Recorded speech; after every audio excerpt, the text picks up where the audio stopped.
heated rivalry has consumed my soul for the past like month and a half. And I'm fully like intentionally keeping myself in that state because it's fantastic and it's amazing and I love it.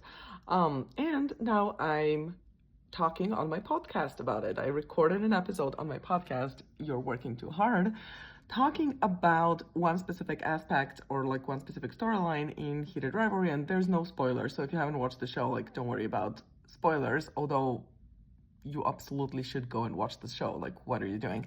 But that aside, if you haven't watched it, you can still listen to the podcast.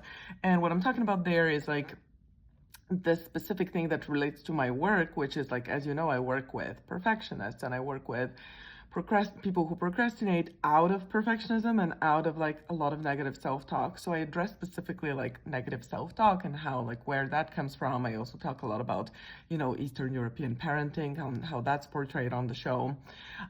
So did I specifically go and find an angle from the show so that I can talk about it in the context of my work? Maybe. But I think it's a very good sort of, I was going to say conversation. It's not really a conversation because I'm talking to myself. It's a very good episode and a very good, I think, kind of framework to think about where does negative self-talk come from, how does it tie in with how we're brought up and with specific kind of styles of parenting and how that affects you in your life right now. So go check out the episode. The podcast is called You're Working Too Hard. You can search for it wherever you get your podcast, or you can also click the link in my bio and it's gonna take you to the podcast link.